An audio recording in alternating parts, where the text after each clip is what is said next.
next topics in hand, and that's going to be the NBA Friday night. We got 11 games tonight in the NBA, and all really good games. We got a lot of games that are just, we're figuring this thing out. It's early. You can't sit up in here and say, oh man, this team's going to be in the finals and this team's not going to be in the playoffs, blah, blah, blah, blah, blah. Nah, man, it's about picking up momentum, and some teams pick up momentum, and some teams with expectations don't start cooking until 3 or 4 months from now. So, you got to be able to take everything with a grain of salt here. And we're playing an in-season tournament as well, too. So I expect a lot of the teams that are going to be bottom tier teams to be really good the first 6 weeks of the season, are really bettable, as I would like to say. But, it is what it is at the end of the day. It's a lot of fun. It's going to be a fun weekend. That's why I say that you can give certain teams chances at this point of the year, because everything's fresh, everything's new, and some teams are shorthanded, and some lines makers are not noticing that. So, it is what it is. So pretty much, let's go ahead and jump into our first game, which is going to be the Nuggets, who are 1-0, going against the Grizzlies, who are 0-1. The Grizzlies come in as a rare home dog, plus 5.5. Over under 220.5, but it's very understandable. It's the Nuggets. The Nuggets are the defending world champions. They're fresh off of a 12-point win over the Lakers. And, they looked good, but they weren't dominant. The Lakers just were a little inconsistent that night. But all in all, though, you have to show up to win the game. And so there's no real excuses there. But all in all, you have Jokic coming back. He had 29 points the other night. He's looking to go ahead and keep adding to that. He had a triple-double to be exact.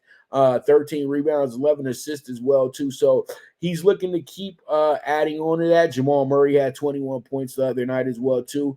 He's looking to be pretty good tonight. And when you look at the Grizzlies side, you got Desmond Bane, who had a 31-point night the other night. Marcus Smart scored 17. Tillman had 17 as well, too. So if they can get some good defense from these guys tonight, it should be something that's going to be very helpful for the Grizzlies. But the Nuggets look pretty primed to have a big night, because they don't have Ja on the other side.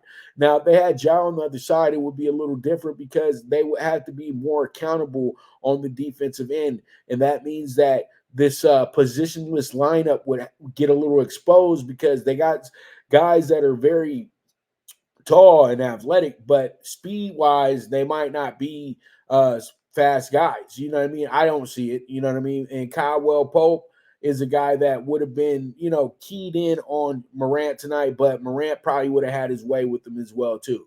But you look at the rest of this group, their starting five is really good. You know what I mean? They're starting, but without Bruce Brown, there's a lot of questions with this team for me. So we'll see how it goes. We'll see how it shakes out. But the way that I see this game setting up tonight is just like this. I'm going to go ahead and take this with the I'm actually going to go ahead and take this game as a under 222. It's at 220.5, but it's skyrocketed up to 222 since then. When I put the bet in, when I was putting in the script, it was 220.5. When I put in the bet, it was 222. So it is what it is at the end of the day. So pretty much there it is. Grizzlies Nuggets kick off our first games for the Super High Five. All right, we move forward. Let's go ahead and jump into this one. It's going to be the Heat at the Celtics.